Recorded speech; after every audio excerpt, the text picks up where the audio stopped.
Sing in me, muse, and through me tell the story of that man, skilled in all ways of contending, the wanderer, harried for years on end after he plundered the stronghold and the proud height of Troy. He saw the townlands, and learned the minds of many distant men, and weathered many bitter nights and days in his deep heart at sea, while he fought only to save his life, to bring his shipmates home. But not by will nor valor could he save them, for their own recklessness destroyed them all, children and fools. They killed and feasted on the cattle of Lord Helios the sun, and he who moves all day through heaven took from their eyes the dawn of their return. Now these adventures, Muse, daughter of Zeus, tell us in our time. Lift that great song again. Begin when all the rest who left behind them headlong death in the battle at sea had long ago returned, while he alone still hungered for his home and his child and his wife. Her ladyship Calypso clung to him in her sea-hollowed caves, a nymph immortal and most beautiful, who craved him for her own. And when long years had passed, and seasons wheeling brought around the point of time ordained for him to make his passage homeward, trials and dangers even so attended him, even in Ithaca near those he loved. Yet all the gods had pitied Lord Odysseus, all but Poseidon, raging cold and rough against the brave king, till he came ashore at last on his own land. But now Poseidon had gone far off among the sunburnt races, most remote of men. He lingered in delight at the banquet side in Ethiopia. In the bright hall of Zeus upon Olympus, on the other gods were all at home, and Zeus, the father of gods and men, was making conversation. The gray-eyed Athena spoke to Zeus, saying, "O Majesty, but my own heart is broken for Odysseus, the mastermind of war, so long a castaway upon an island in the running sea, a wooded island in the sea's middle, and there's a goddess in the place, who will not let Odysseus go. Poor mourning man, she keeps on coaxing him with her beguiling talk to turn his mind from Ithaca. But such desire is in him merely to see the heartsmoon leaping upward from his own island, that he longs to die. Are you not moved by this, Lord of Olympus? Have you no pleasure from Odysseus's offerings? O Zeus, what do you hold against him now?"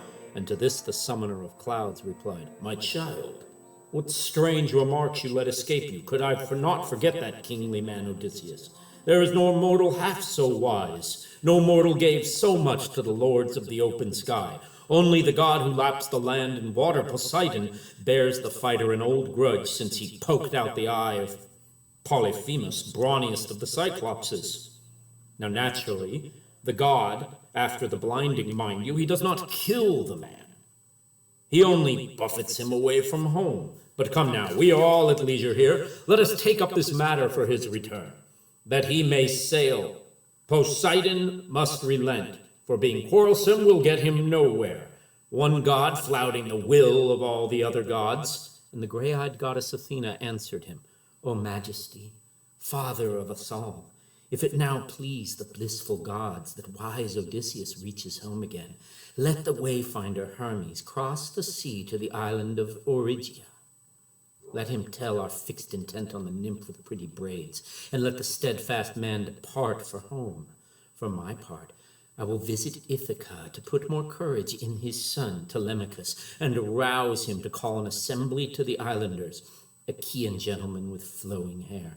He must warn off that wolf pack of suitors who prey upon his flocks of dusky cattle." She bent to tie on her beautiful sandals. ambrosial, golden, that carry her over water, over endless land on the wings of the wind. And she took the great haft of her spear in hand. Flashing down from Olympus' height, she went to stand in Ithaca before the manor, just at the doorsill of the court. She seemed a family friend, the Taphian captain Mentes, waiting with a light hand on her spear. Before her eyes she found those lusty suitors, casting dice inside the gate, at ease on hides of oxen they had killed. The suitors, the boy daydreaming. Long before anyone else, the Prince Telemachus now caught sight of Athena, for he too was sitting there unhappy among the suitors, a boy, daydreaming. And then he who dreamed in the crowd gazed out at Athena. Straight to the door he came. He was irked with himself to think that a visitor had been kept there waiting, and took her right hand, grasping with his left her tall bronze-bladed spear. And then he said warmly, "Greetings, stranger. Welcome to our feast. There will be time to tell your errand later." He led the way, and Pallas Athena followed up the lofty hall. The boy reached up and thrust her spear high in a polished rack among a pillar, where tough spear on spear of the old soldier, his father, stood in order. Then, shaking out a splendid coverlet, he seated her on a throne with footrest, all finely carved, and drew her painted armchair near her at a distance from the rest, to be amid the din. The suitor's riot would ruin his guest's appetite, he thought. A maid brought them a finger bowl and filled it out with a beautiful spouting golden jug, then drew a polished table to their side. The larder mistress with her tray came by and served them generously. And now came the suitors. Young bloods trooping in on their own seats on thrones or easy chairs. Attendants poured water over their fingers, while the maids piled baskets full of brown loaves near at hand, and houseboys brimmed the bowls with wine. Now they were laid upon the ready feet and thought of nothing more. Telemachus now spoke to gray-eyed Athena, his head bent close. No one else might hear. "Dear guest, will this offend you if I speak? It is easy for these men to like these things. They have an easy life, scot-free, eating the livestock of another, a man whose bones are rotting somewhere now. If he returned, if these men ever saw him, faster legs they'd pray for to a man, and not more wealth and handsome robes or gold. But he is lost. He came to grief and perished. There's no help for us. But tell me now, and put it to me clearly, who are you? Where do you come from? Where is your home and family? What kind of ship is yours? What course brought you here? Who are your sailors? I don't suppose you walked here on the sea." And to this the gray-eyed goddess answered, "As you ask, I can account most clearly for myself. Mentes I am called, son of the veteran Achilleus. I came by ship with a ship's company, sailing the wine-dark sea for ports of call on alien shores. As for my sailing here, the tale was that your father had come home, and therefore I came. I see the gods delayed him, but never in this world is Odysseus dead. He is only detained somewhere in the wide sea, upon some island.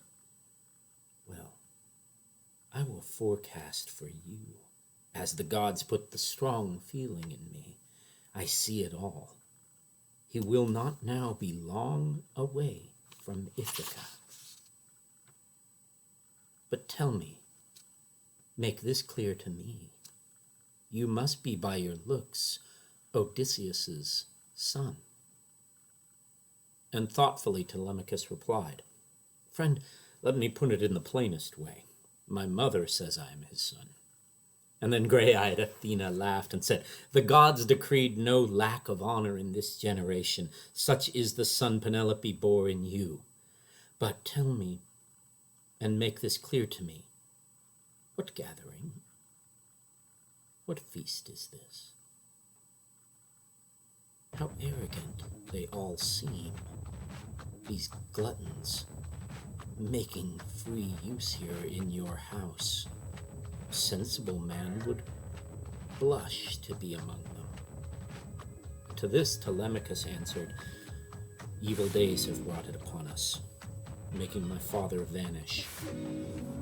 Were his death known, I would not feel such pain. They would have made a tomb for him, and I should have all the honor as his son. But instead the whirlwinds have him, and no glory. He's gone. There's no sign of him. I inherit trouble and tears, and not for him alone.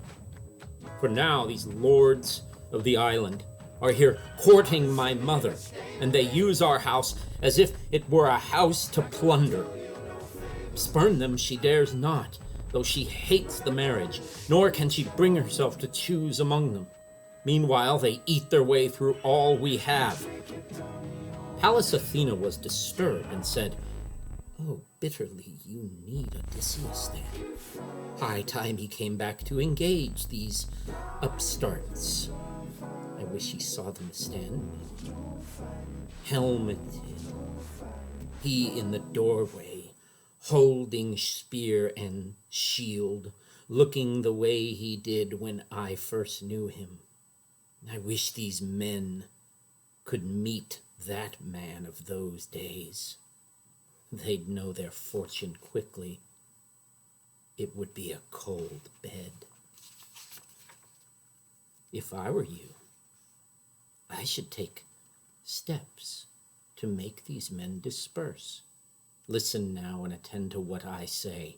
At daybreak call the islanders to assemble, and speak your will and call the gods to witness. The suitors must go scattering to their homes. There's a course for you. Get a sound craft along with 20 oars, and go abroad for news of your lost father.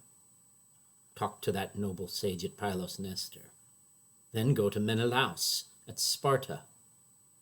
If you should learn your father is alive and coming home, you could hold out a year.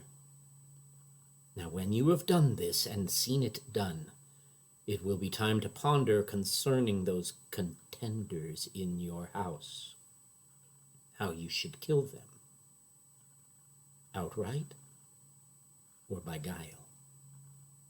You need not bear their insolence. You are a child no longer.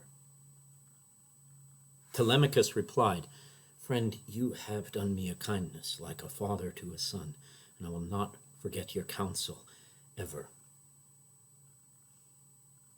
And with this Athena left him, as a bird rustling upward and gone. Telemachus marveled to himself, divining that a god had just been his guest. Then, godlike in turn, he turned to the suitors.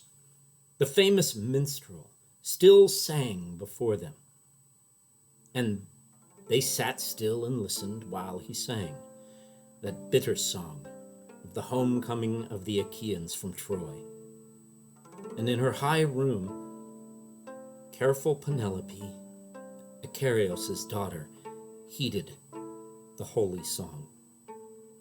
She came down the long stairs of her house, this beautiful lady, with 2 maids in train attending her as she approached the suitors, and through her tears spoke to the noble minstrel, Sing no more this bitter tale that wears my heart away. But Telemachus intervened and said to her, Mother, why do you grudge our dear minstrel joy of song, wherever his thought may lead? There's no reason for reproof. You must nerve yourself. You must try to listen, Mother. Odysseus was not the only one at Troy never to know the day of his homecoming. Others, how many other men lost their lives? The lady gazed in wonder and withdrew. Her son's clear wisdom was echoing in her mind.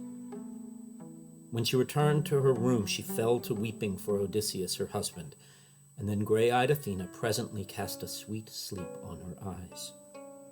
Meanwhile, the din grew loud in the shadowy hall, and every suitor swore to lie beside her. Telemachus now turned to them and spoke. You suitors of my mother, insolent men, now we have dined, let us have entertainment and no more of your shouting.